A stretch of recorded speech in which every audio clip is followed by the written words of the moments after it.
Most people think a political breakdown is loud. You kind of, when we're two, they picture shouting, surprise resignations, and one huge moment that makes everyone stop and stare. But reports suggest the real danger often starts the opposite way quietly.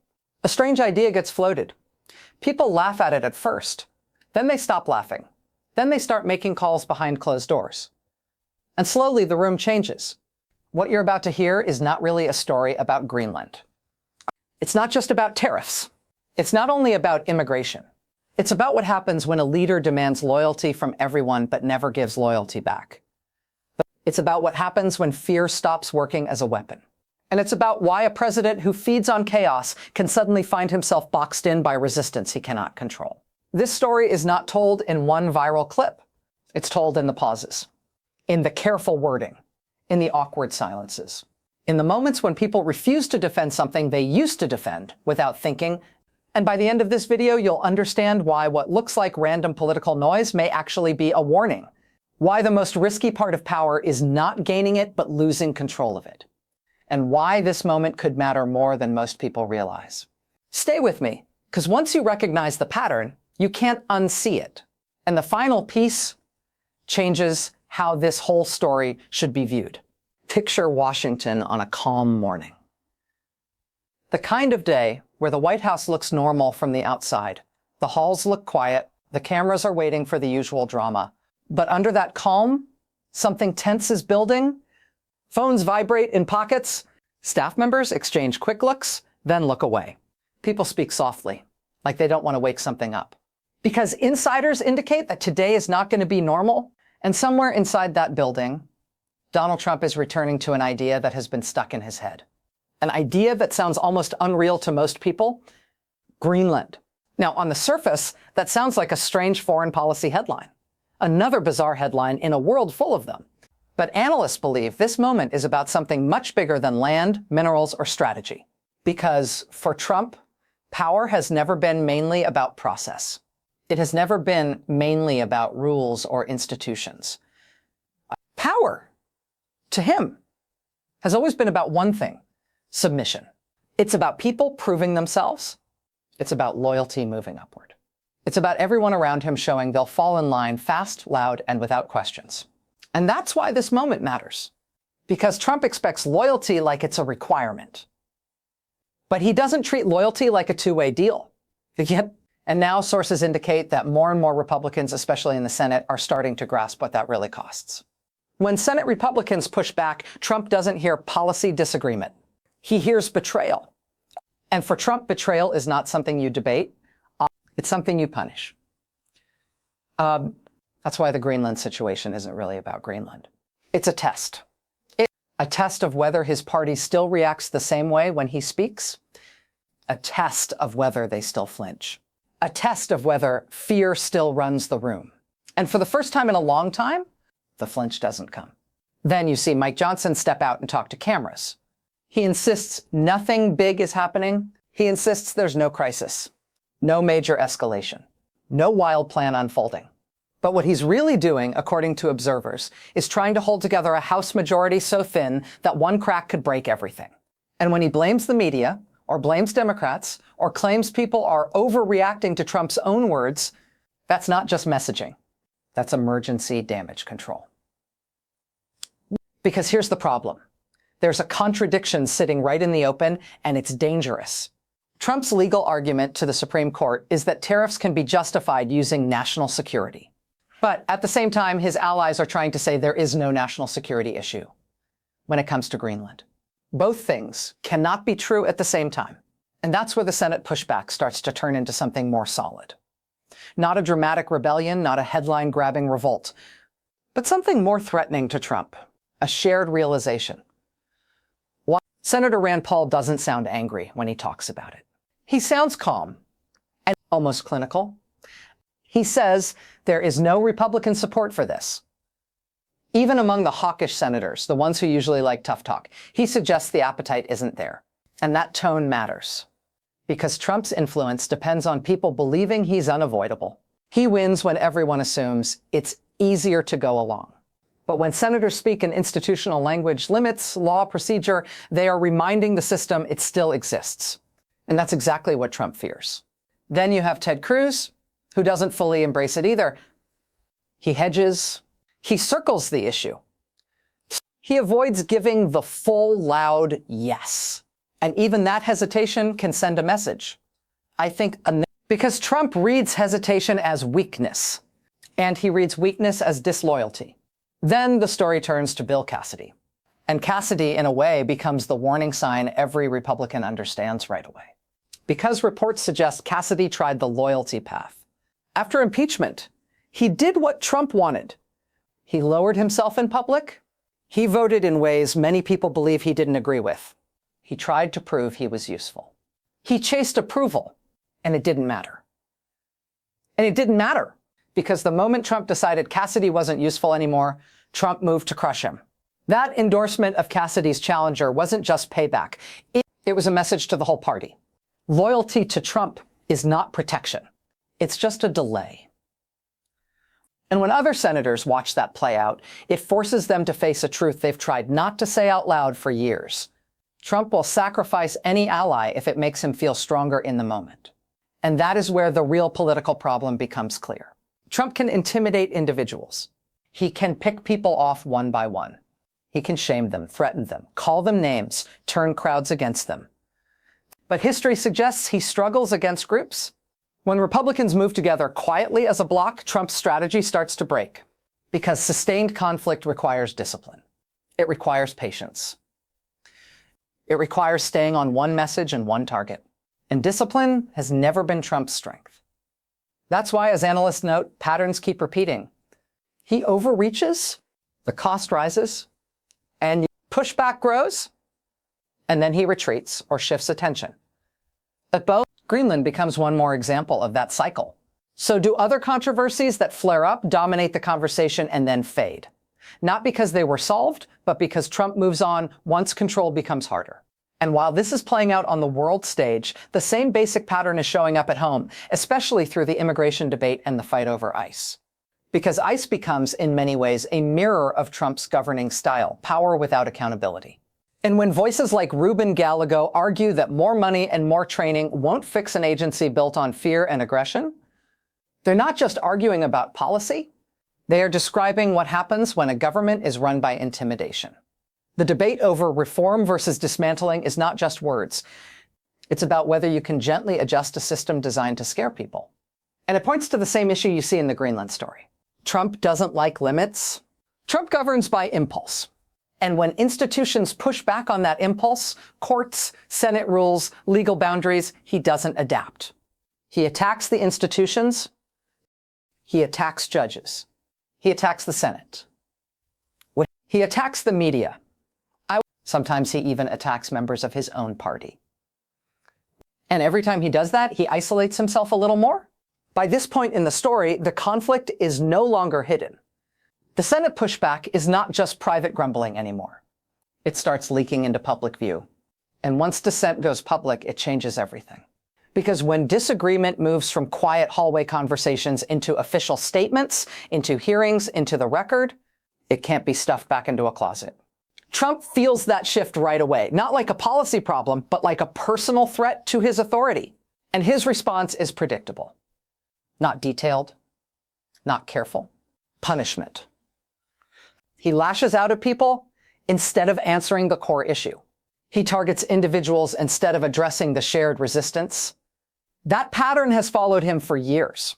Behind closed doors, reports suggest Republican senators are now having conversations they avoided for a long time. Not deep talks about ideology, talks about survival. Because they're seeing something clearer now. Trump does not protect allies. He uses them, he drains them, and when they're no longer useful, he throws them away. And once that reality settles in, fear starts to flip. Not fear of Trump, but fear of being trapped with him. Meanwhile, in the House, Mike Johnson's problem is even more immediate. He understands something Trump often ignores. Numbers matter more than loyalty. With margins that thin, even symbolic chaos becomes dangerous. Every time Trump hints at escalation, another tariff threat, another national security justification, another dramatic claim, Johnson doesn't see strength. He sees risk. He sees swing district Republicans who are already nervous, He sees voters who are tired. He sees the ground shifting under people who can't afford more drama. That's why Johnson pushes denial so hard. That's why he insists nothing is happening, even when it's obvious something is. Because admitting reality would force him to make a choice. Say if people pooled for ants to be defend Trump or protect the House, and sources indicate those two goals are starting to collide. In the Senate, the separation becomes clearer day by day because Senate resistance isn't emotional. It's procedural. It's slow. It's legal. It's based on constitutional language, statutory limits, rules about where tariffs start, and what emergency powers can and can't be used for. And that kind of pushback is hard for Trump to fight. Trump thrives in confusion, in spectacle, in chaos. But institutions thrive in clarity. So the more the Senate moves the fight into hearings, court challenges, formal limits, the smaller Trump's room to move becomes. And that's when he returns to the tool he trusts most, fear. He tries to make examples of people. He tries to show consequences. He tries to remind everyone he can hurt them. But here's the problem. Fear only works if people believe obedience will save them. And Bill Cassidy's situation shows that obedience doesn't save you. That lesson spreads quietly. It changes how senators respond. It changes how they phrase statements. It changes whether calls get returned. It changes who wants to be seen too close to him. Trump mistakes silence as surrender, but silence can also be planning. And while the public sees fragmented clips and short bursts of outrage, the deeper story is slower. A coalition, losing shape. A party realizing it tied itself to someone who cannot be controlled. A movement built on constant drama starting to run into fatigue. And fatigue is deadly for a politics built on spectacle. Because Trump can survive outrage. He can survive scandal. What he struggles with is sustained resistance that refuses to feed him emotional reactions. And that is what begins forming across multiple fronts at once. The Senate starts treating his threats not like emergencies, but like paperwork. Schedule a hearing. Ask for legal justification. Let courts review it. Demand procedures. Each step takes away the oxygen Trump relies on. In the House, Johnson's balancing act becomes harder to maintain. Because the more he denies what people can plainly see, the more he looks trapped. And in private, analysts believe Republican strategists are thinking about timing, distancing, separating, letting Trump damage himself instead of letting the whole party take the hit. Those whispers are not meant to reach Trump because everyone knows how he responds. Retaliation, not reform. Meanwhile, Trump grows more scattered. One day it's Greenland, then it's tariffs, then it's immigration, and then it's personal enemies. Then it's another grievance. He jumps topics fast, and that shift matters. Because when a leader can't hold one story long enough to dominate it, it can be a sign of pressure, not confidence. Stress. Observers note Trump doesn't pull back when he feels powerful. He pulls back when the fight becomes too complex to win with personality alone. And that may be exactly where this moment is heading. Well, not toward one big dramatic collapse, but toward something more realistic, a slow pileup of resistance, legal problems, institutional friction, and political exhaustion. By this stage, the question isn't only can Trump push his agenda? It becomes, can he keep control of a party that is starting to believe survival might require letting him fail? And once that thought takes hold, it doesn't disappear. As this story moves into a later phase, the energy in Washington changes even more. What started as quick deflection turns into something heavier, exhaustion. And exhaustion is dangerous because it kills fear. People stop reacting. They stop rushing to defend. They stop treating every Trump threat as the end of the world. They start treating it like a problem to manage. And that shift quietly drains his power. Even friendly media spaces struggle to explain the contradictions. And when allies start hedging on air, audiences notice. They hear uncertainty, they sense distance. Trump responds the way he always does. He gets louder. He gets harsher. He uses sharper language, but volume can't replace focus. And over time, it speeds up fatigue. The ICE debate becomes a flashpoint because it forces a kind of moral clarity. that spectacle can't fully cover. Stories of abuse, profiling, and violence are not just numbers. They're personal. They're local. They're shared. And that makes it harder to brush off as isolated incidents. Some centrist Democrats try to frame it as a training issue, a management issue, anything that avoids the structure itself. But critics argue that avoidance begins to look like complicity, and pressure grows from the ground up. What makes this moment different from past fights is that everything is converging. Immigration enforcement, executive overreach, foreign policy drama, constitutional limits. They're no longer separate arguments. They're parts of the same story, a presidency that does not function well inside boundaries. Courts now loom larger, not as distant referees, but as active forces shaping what can happen next. And Trump's reliance on emergency powers becomes a weakness, because every time he uses them, he invites delays, legal challenges, and possible reversals. Even the Supreme Court becomes less predictable for him, because national security arguments lose force when policies seem impulsive instead of planned.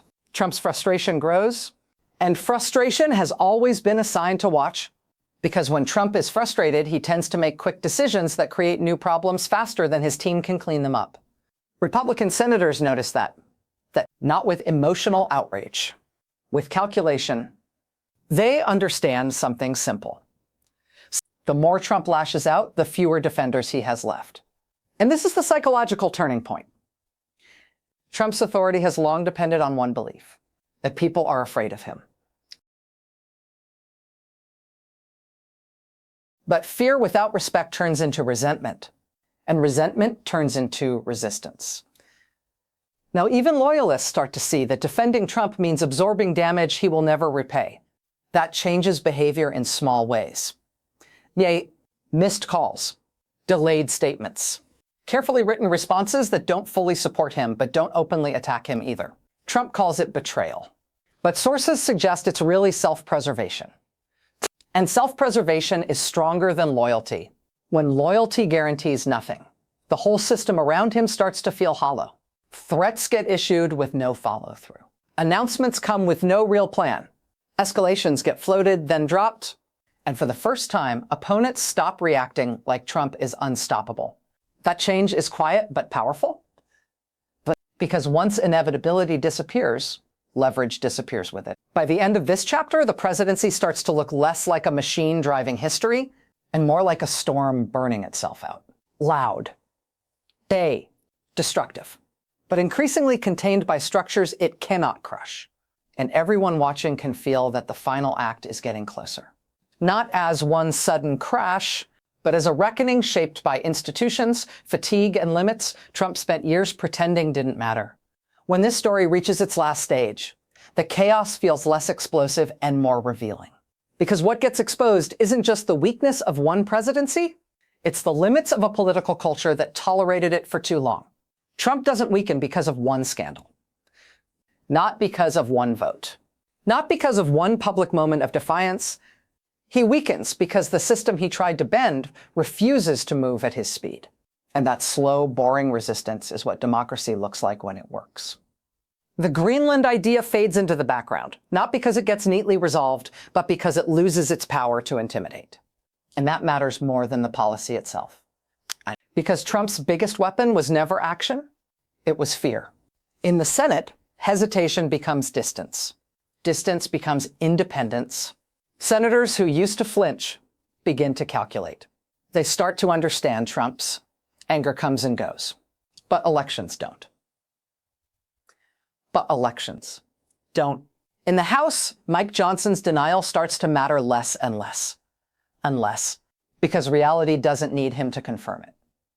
The voters can see dysfunction, and denial stops working when contradictions pile too high. The courts keep doing their slow work. They pull emergency powers into the light. They demand justification. They force arguments into the open. They remind the country that authority must explain itself, not demand obedience. On immigration, the ICE debate hardens into a deeper truth. Systems built on dehumanization can't be fixed with better optics. And real safety cannot live next to unchecked violence. That pressure forces Democrats toward a choice they've delayed for a long time. Do you manage injustice in a calmer way, or do you confront it directly? What ties all of this together is an uncomfortable lesson. Trump didn't create every crack in the system. He used them. And when using those cracks stops paying off, the exploiter loses control. Trump grows quieter, not because he's humbled, but because he's distracted. He shifts topics.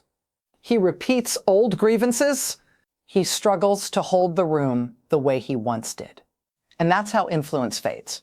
Not with fireworks, but with diminishing returns. Then the Republican Party has to look at the damage and face its own question.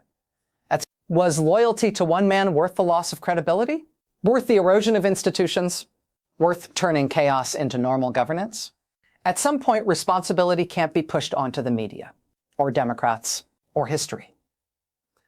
Choices have to be owned. For the public, the takeaway isn't comfort, and it isn't hopelessness. It's clarity. Democracy doesn't usually fall all at once. It breaks down slowly when fear replaces accountability, and it recovers slowly when people insist limits matter. What happens next won't be decided by Trump's next outburst.